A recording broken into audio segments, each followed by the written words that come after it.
ಎಲ್ಲರಿಗೂ ನಮಸ್ಕಾರ. ಒನ್ ಕರ್ನಾಟಕಕ್ಕೆ ಸ್ವಾಗತ. ಈ ಸ್ವತ್ತು ಅಂದರೆ ಏನು?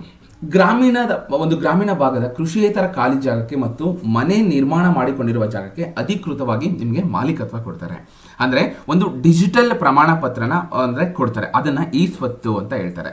ಓಕೆನಾ? ಈ ಸ್ವತ್ತು ಪ್ರಮಾಣ ಪತ್ರದಲ್ಲಿ ಆ ಜಾಗದ ಒಂದು GPS ಫೋಟೋ, ಒಟ್ಟು ವಿಸ್ತೀರ್ಣ ಅಂದರೆ ಎಷ್ಟು ಅಗಲ ಎಷ್ಟು ಉದ್ದ ಇದೆ, ಮಾಲೀಕರ ಸಂಪೂರ್ಣ ವಿವರವನ್ನ ಡಿಜಿಟಲ್ ಮಾದರಿಯಲ್ಲಿ ಸಂಗ್ರಹ ಮಾಡ್ತಾರೆ. ಇದನ್ನೇ ಈ ಸ್ವತ್ತು ಅಂತ ಕರೀತಾರೆ. ಇನ್ನು ಸರ್ಕಾರದ ಒಂದು ಉದ್ದೇಶ ಏನು ಅಂದ್ರೆ ಇಲ್ಲಿ 95 ಲಕ್ಷ ರೆವಿನ್ಯೂ ಆಸ್ತಿಗೆ ಈ ಸ್ವತ್ತು ಪಂಚಾಯತ್ ರಾಜ್ ಚಾಲನೆ ನೀಡ್ತಾ ಇದ್ದಾರೆ. ಅಂದ್ರೆ ಅನಧಿಕೃತ ಅಂದ್ರೆ ಅಕ್ರಮ ಕಟ್ಟಡ ಸೇರಿದಂತೆ ಒಟ್ಟಾರೆ ಕರ್ನಾಟಕದಲ್ಲಿ ಗ್ರಾಮೀಣ ಪ್ರದೇಶದಲ್ಲಿ ನಾನು ಹೇಳ್ತಾ ಇರೋದು, ಈ ಗ್ರಾಮೀಣ ಪ್ರದೇಶದ ಕಂದಾಯ ಜಮೀನುಗಳಲ್ಲಿ ನಿವೇಶನ, ಅಕ್ರಮ ಕಟ್ಟಡ ಸೇರಿದಂತೆ 95.75 ಲಕ್ಷ ಅಂದ್ರೆ ಅಥವಾ ನಿಮಗೆ 95,75,000 ಒಂದು ಸ್ವತ್ತುಗಳಿಗೆ ಅಂದ್ರೆ ಆಸ್ತಿಗಳಿಗೆ ಈ ಸ್ವತ್ತು ನೀಡುವ ಮಹತ್ವದ ಯೋಜನೆಗೆ ಪಂಚಾಯತ್ ರಾಜ್ ಇಲಾಖೆ ಚಾಲನೆ ನೀಡ್ತಾ ಇದೆ.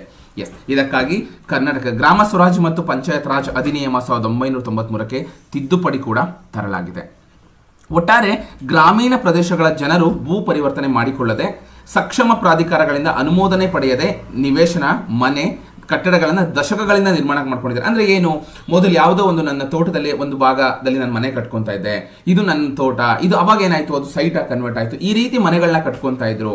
ಅಲ್ಲಿ ಯಾವುದೇ ಒಂದು ಪರ್ಟಿಕ್ಯುಲರ್ ಡಿಜಿಟಲ್ ಒಂದು ಡಾಕ್ಯುಮೆಂಟ್ಸ್ ಇರಲಿಲ್ಲ. ಇವಾಗ ಏನ್ ಮಾಡ್ತಿದೆ ಸರ್ಕಾರ, ಆದಾಯದ ಮೂಲ ಹುಡುಕ್ತಿದೆ ಅಂತಾನೆ ಜನರು ಹೇಳ್ತಾ ಇದ್ದಾರೆ. ಅಂದ್ರೆ ಅಲ್ಲೂ ಕೂಡ ಒಂದು ರೆವಿನ್ಯೂ ಜನರೇಟ್ ಮಾಡಬೇಕು, ನಮಗೆ ಅಲ್ಲೂ ಕೂಡ ಟ್ಯಾಕ್ಸ್ ರೀತಿಯಲ್ಲಿ ನಮಗೆ ಬರಬೇಕು ಅನ್ನೋದು ಸರ್ಕಾರದ ಉದ್ದೇಶ ಆಗಿದೆ ಅಂತ ಕೆಲವರ ವಾದ.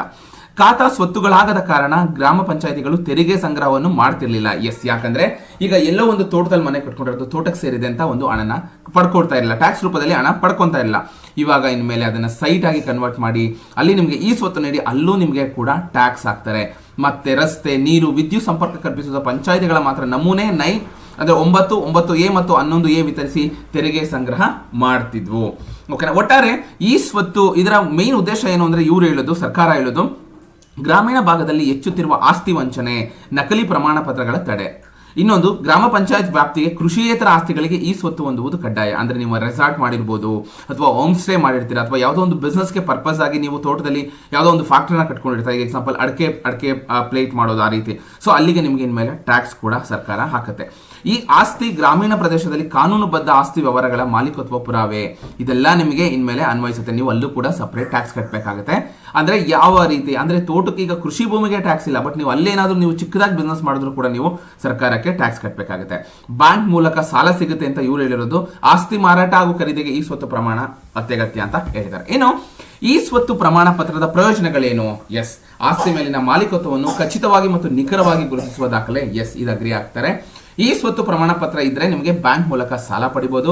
ಇನ್ನು ಆಸ್ತಿಯನ್ನು ಮಾರಾಟ ಮಾಡಲು ಈ ಪತ್ರ ಒಂದು ಕಡ್ಡಾಯವಾಗಿ ನಿಮ್ಮ ಹತ್ರ ಇರಬೇಕು ಅನ್ನೋದು ಹೇಳಿದ್ದಾರೆ. ಹಾಗೆ ಈ ಪಂಚಾಯತ್ ರಾಜ್ ವ್ಯವಸ್ಥೆಯ ಬಲವರ್ಧನೆಗಾಗಿ ಗ್ರಾಮೀಣ ಜನರ ವ್ಯವಸ್ಥಿತ ರೀತಿಯ ಸೇವೆಗಳನ್ನು ಒದಗಿಸಲು ಇಂತಹ ಆಸ್ತಿಗಳಿಗೆ ಪ್ರಮಾಣ ಪತ್ರಗಳನ್ನು ವಿತರಿಸಲು ಈ ಸ್ವತ್ತು ಅಭಿಯಾನವನ್ನು ಆರಂಭಿಸ್ತೀವಿ ಅಂತ 25 ಮತ್ತು 26ನೇ ಬಜೆಟ್ನಲ್ಲೇ ಹೇಳಲಾಗಿತ್ತು. ಒಟ್ಟಾರೆ ಈ ಕುರಿತು ಮಾಹಿತಿ ನೀಡಿರುವ ಗ್ರಾಮೀಣಾಭಿವೃದ್ಧಿ ಸಚಿವ ಪ್ರಿಯಾಂಕ್ ಖರ್ಗೆ ಅವರು, ತಿದ್ದುಪಡಿಯನ್ನು ಆಧರಿಸಿ ಅಸ್ತಿತ್ವದಲ್ಲಿದ್ದ ತೆರಿಗೆ ನಿಯಮಗಳು 2021 ರದ್ದು ಮಾಡಲಾಗಿದೆ. ಇನ್ನು ಹೊಸದಾಗಿ ಗ್ರಾಮ ಪಂಚಾಯಿತಿಗಳ ತೆರಿಗೆ ದರ ಶುಲ್ಕ ನಿಯಮಗಳನ್ನ ರೂಪಿಸಿ ಅಧಿಸೂಚನೆ ಹೊರಡಿಸಲಾಗಿದೆ. ಅಂದ್ರೆ ಈ ತೆರಿಗೆ ಮತ್ತೆ ನಿಮಗೆ ಟ್ಯಾಕ್ಸ್ ನ ಜಾಸ್ತಿ ಮಾಡಿದ್ದಾರೆ ಅಥವಾ ಶುಲ್ಕನ ಜಾಸ್ತಿ, ಅದು ಇನ್ನು ಕಂಪ್ಲೀಟ್ ಆಗಿ ಹೇಳಿಲ್ಲ ಅವರು. ಒಟ್ಟಾರೆ ಸರ್ಕಾರ ಒಂದು ವೈಜ್ಞಾನಿಕವಾಗಿ ನಿಗದಿ ಮಾಡಿರ್ತೀವಿ ನಾವು. ಈ ಮೂಲಕ ಗ್ರಾಮಗಳಲ್ಲಿ ಈ ಸ್ವತ್ತು ಅಭಿಯಾನ ಯಶಸ್ವಿಯಾಗಿ ಕೈಗೊಳ್ಳಲಿದೆ ಎಲ್ಲಾ ಅಡೆತಡೆಗಳನ್ನ ನಿವಾರಣೆ ಮಾಡಿದ್ದಾರೆ ಅಂತ ಹೇಳಿದ್ದಾರೆ. ಇನ್ನು ಈ ಗ್ರಾಮ ಪಂಚಾಯಿತಿಯ ಎಲ್ಲಾ ಆಸ್ತಿಯ ಕರಡು ಅಂದ್ರೆ ಪ್ರತಿಗಳನ್ನ ಸಾರ್ವಜನಿಕರಿಗೆ ತಂತ್ರಾಂಶದ ಮೂಲಕ ಅಂದ್ರೆ ಡಿಜಿಟಲ್ ಅಲ್ಲಿ ನಿಮಗೆ ಒದಗಿಸ್ತಾರೆ. ಹಾಗೆ ಆಸ್ತಿ ಮಾಲೀಕರು ತೆರಿಗೆಯನ್ನ ಗ್ರಾಮ ಪಂಚಾಯಿತಿಗೆ ಪಾವತಿಸುವ ಮೂಲಕ ದಾಖಲೆಗಳನ್ನ ಪಡಿಬಹುದು. ಅಂದ್ರೆ ನೀವು ಅಲ್ಲಿ ಹೋಗಿ ಟ್ಯಾಕ್ಸ್ ಕಟ್ಟಿದ್ರೆ ನಿಮಗೆ ಅವರು ನಿಮಗೆ ಏನ್ ಡಾಕ್ಯುಮೆಂಟ್ಸ್ ಕೊಡ್ಬೇಕು ಅದನ್ನ ಕೊಡ್ತಾರೆ. ಇನ್ನು ತೆರಿಗೆ ದರ ಹಾಗೂ ಶುಲ್ಕಗಳ ನಿರ್ಧರಣೆ, ವಸೂಲಿ ಅಥವಾ ವಿಧಿಸುವಿಕೆಯಿಂದ ತೊಂದರೆಯಾದವರು, ನಿಮಗೆ ಏನಾದರೂ ಪ್ರೆಷರ್ ಆಗ್ತಿದೆ, ನಿಮಗೆ ಜಾಸ್ತಿ ಅನಿಸ್ತಿದೆ ಅಂದ್ರೆ ಅವರು ಉಪಕಾರ್ಯದರ್ಶಿಗೆ ಅಂದ್ರೆ ಅಭಿವೃದ್ಧಿ ಉಪಕಾರ್ಯದರ್ಶಿ ಯಾರಿದ್ದಾರೆ ಅವ್ರಿಗೆ ಮೇಲ್ಮನವಿ ಸಲ್ಲಿಸಲು ಕೂಡ ನಿಮಗೆ ಅವಕಾಶ ಮಾಡಿಕೊಡಲಾಗಿದೆ. ಅಲ್ಲಿ ನಿಮಗೆ ಯಾವ ರೀತಿ ಒಂದು ಸ್ಪಂದನೆ ಬರುತ್ತೆ ಅನ್ನೋದನ್ನು ನಾವು ಕಾದು ನೋಡಬೇಕಾಗುತ್ತೆ. ಇನ್ನು 2ನೇ ಮೇಲ್ಮನವಿಗೆ ಜಿಲ್ಲಾ ಪಂಚಾಯಿತಿ ಮುಖ್ಯ ಕಾರ್ಯನಿರ್ವಾಹಕ ಅಧಿಕಾರಿಗೆ ನೀವು ಸಲ್ಲಿಸಬಹುದು ಅಂತ ಕೂಡ ಹೇಳಿದ್ದಾರೆ. ಒಟ್ಟಾರೆ ನೋಡೋದಾದ್ರೆ ಈ ಒಂದು ಹೊಸದಾಗಿ ಐತಿಹಾಸಿಕ ನಿಯಮಗಳಿಂದ ಜನರಿಗೆ ಅನುಕೂಲವಾಗುತ್ತೆ.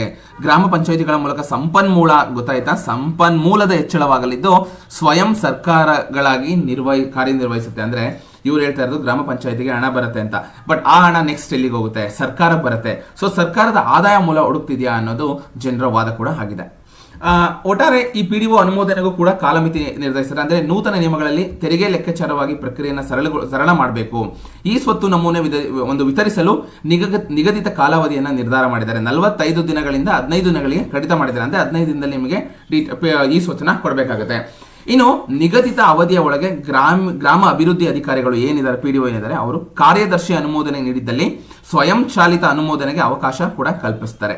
ಅದಕ್ಕೆ ಪೂರಕವಾಗಿ 2 ವಾರಗಳಲ್ಲಿ ತಂತ್ರಾಂಶದಲ್ಲಿ ಕೂಡ ಬದಲಾವಣೆ ತರ್ತೀವಿ ಅಂತ ಪ್ರಿಯಾಂಕ್ ಖರ್ಗೆ ಅವರು ಹೇಳಿದ್ದಾರೆ. ಇನ್ನು ಈ ಸ್ವತ್ತು ಪಡೆಯಲು ಅರ್ಜಿ ಸಲ್ಲಿಸುತ್ತದೆ ಅಂತ ನೋಡೋದಾದ್ರೆ ಈ ಗ್ರಾಮ ಪಂಚಾಯಿತಿಯಿಂದಲೇ ಈ ಸ್ವತ್ತು ಪ್ರಮಾಣ ಪತ್ರದ ಸಂಪೂರ್ಣ ಅರ್ಜಿ ವಿಲೇವಾರಿ ಅವಕಾಶ ನೀಡಲಾಗಿದೆ.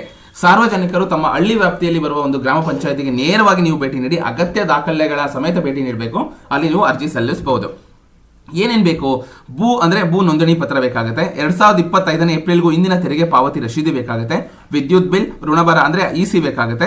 ಇನ್ನು ಭೂ ಪರಿವರ್ತನೆ ಆದೇಶ ಇದ್ರೆ ಮಾತ್ರ ಕೊಡಬೇಕು. ಬಡಾವಣೆ ಅನುಮೋದಿತ ವಿನ್ಯಾಸ ಇದ್ರೆ ಕೊಡಬೇಕು. ನೋಂದಾಯಿತ ಪರಿತ್ಯಾಜ್ಯನ ಪತ್ರ ಇದ್ರೆ ಕೊಡಬೇಕು. ಮತ್ತೆ ಭೂ ಮಂಜೂರಾತಿ ಆದೇಶ ಪತ್ರ ಇದ್ರೆ ನೀವು ಕೊಡಬೇಕಾಗುತ್ತೆ.